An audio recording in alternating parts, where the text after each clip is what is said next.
Hello friends, कैसे हैं आप लोग? आई होप अच्छे होंगे। तो बहुत-बहुत स्वागत है आपका हमारे इस यूट्यूब चैनल में।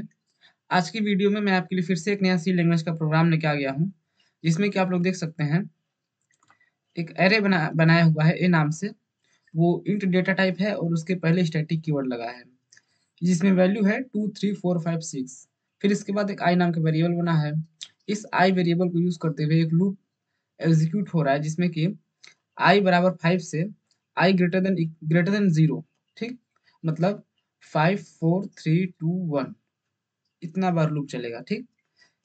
फिर इसके बाद क्या हो रहा है कि इसमें जो इंक्रीमेंट डिक्रीमेंट जो वैल्यू की जो वेरिएबल को अपडेट करने का जो स्टेटमेंट होता है इस जगह पे, कोलन के बाद ये वाले इस जगह पे, यहाँ पे इस टाइम पे खाली है। फिर इसके बाद इसमें क्या वैल्यू प्रिंट हो रही है, %d के साथ मेरा वही एरे प्रिंट हो रहा है, बट इसमें क्या हो रहा है कि सबसे पहले आई की वैल्यू को डिक्रीमेंट की जा रही है, फिर इसके बाद प्रिंट हो रहा है, ठीक? आप लोग ध्यान दीजिएगा कि ये प्री डिक्रीमेंट है, पोस्ट डिक्रीमेंट नहीं है। तो आप वीडियो कहीं पॉज़ कीजिए, पहले खुद से ट्राई कीजिए, अगर ना बने तो फिर दोबारा यहाँ से देख सकते हैं। यहाँ पे क्या हो रहा है कि आई बराबर 5, आई ग्रेटर देन 0, ठीक? तो वैल्यू यहाँ पे क्या है, आई की वैल्यू है 5, तो यहाँ पे आई बराबर क्या हो जाएगा यहाँ पे 5। बट यहाँ पे ध्यान देने वाली बात ये है कि यहाँ पे प्री डिक्रीमेंट है, ठीक? प्री डिक्रीमेंट में क्या होता है कि सबसे पहले वैल्यू को डिक्रीज किया जाता है 1 से, ठीक? तो फिर इसके बाद क्या हो जाएगा, 5 से क्या हो जाएगा ये 4। जैसे ही ये 4 हो जाएगा इसके चलते, फिर इसके बाद ये वैल्यू यहाँ पे क्या आ जाएगी 4, कुछ इस तरीके से, ठीक? फिर इसके बाद 4 की वैल्यू मतलब कि एरे के 4 इंडेक्स की वैल्यू प्रिंट हो जाएगी। तो एरे का 4 इंडेक्स क्या हुआ, 0, 1, 2, 3, 4 मतलब क्या हो जाएगा 6। फिर इसके बाद आई की वैल्यू क्या हो गई है, मैं यहाँ पे लिखता जाता हूँ। आई की वैल्यू थी शुरू में 5, बट यहाँ पे प्री डिक्रीमेंट के चलते क्या हो गया 4, ठीक? आई की वैल्यू हो गई यहाँ पे 4। फिर इसके बाद क्या हुआ, ये जब प्रिंटफ पूरा चल गया, तो इसके बाद जनरली क्या होता है कि ये यहाँ पे इंक्रीमेंट डिक्रीमेंट वाला पार्ट चलता है, बट यहाँ पे तो वो चीज़ खाली है, तो फिर से वही कंडीशन चेक होगा, क्या आई ग्रेटर देन 0 है, क्या 4 जो है कि वो ग्रेटर देन 0 है। सॉरी, ये कंडीशन ट्रू हो जा रही है, तो फिर क्या हो जाएगा कि फिर यहाँ पे उस एरे को यूज़ किया जा रहा है। फिर इसके बाद उसको डिक्रीमेंट किया जा रहा है, वेरिएबल को डिक्रीमेंट किया जा रहा है, आई की वैल्यू जो है उसको डिक्रीमेंट किया जा रहा है। सबसे पहले डिक्रीमेंट होगा, तो आई की वैल्यू क्या हो जाएगी 3। फिर अब 3 इस जगह पे यूज़ होगा, ठीक? इतने जगह पे क्या आ जाएगा 3। तो अब A3 मतलब कि ये 5 की बात हो रही है, ठीक? तो 5 प्रिंट हो जाएगा। फिर इसी तरीके से ये कंडीशन चेक होगी, क्या 3 ग्रेटर देन 0 है, तो कंडीशन ट्रू हो जाएगी। फिर यहाँ पे वही हो जाएगा, पहले डिक्रीमेंट होगा, तो 3 से क्या हो जाएगा 2। 3 से 2 होने के बाद फिर क्या होगा, 2 की वैल्यू को प्रिंट किया जाएगा। तो 0, 1, 2 मतलब क्या हो जाएगा, इस बार 4 प्रिंट हो जाएगा।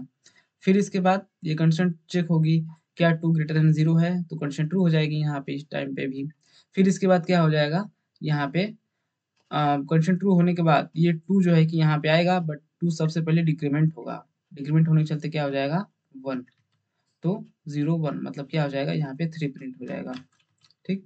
फिर इसके बाद जो है कि कंडीशन चेक होगी, क्या 1 ग्रेटर देन 0 है, तो कंडीशन ट्रू है। तो यहाँ पे क्या हो जाएगा, आई की वैल्यू फिर से डिक्रीमेंट होके क्या हो जाएगी 0, ठीक? तो 0 हो जाएगी, तो यहाँ पे क्या हो गई 0।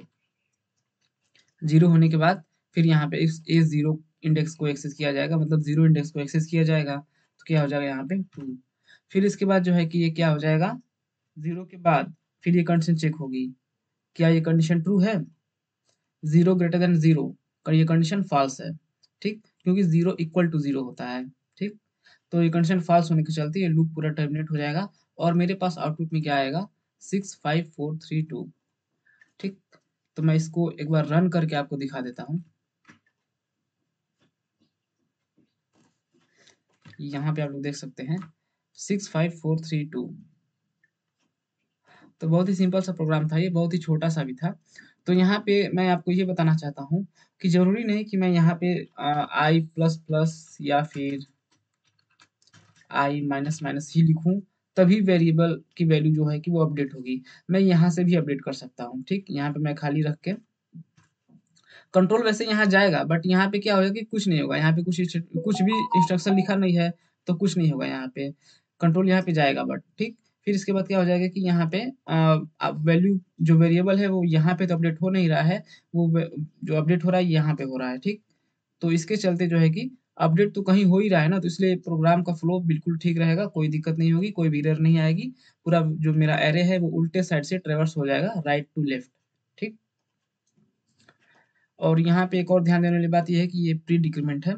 अगर मैं इसको इस तरीके से लिखता, इस तरीके से, इसका मतलब क्या हुआ कि सबसे पहले आई की जो वैल्यू है उसको इंडेक्स के साथ यूज कर लो, ठीक। मतलब कि ए आई शुरू में 5 था, ठीक। तो A5 सबसे पहले 5 इंडेक्स की वैल्यू को एक्सेस करेगा, तो 0 1 2 3 4 5, 5 तो कुछ नहीं है, तो यहाँ पे कुछ गार्बेज वैल्यू प्रिंट हो जाएगी।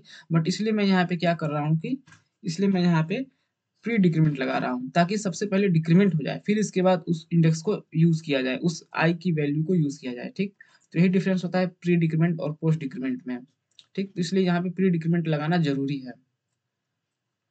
तो कैसा लगा ये प्रोग्राम? होप आपको समझ में आया होगा। अगर समझ में आया है तो आप इससे अपने दोस्तों के साथ शेयर जरूर करिएगा, और चैनल को भी सब्सक्राइब कर लीजिएगा। आज के लिए इतना ही, मिलते हैं नेक्स्ट वीडियो में। Thanks for watching this video.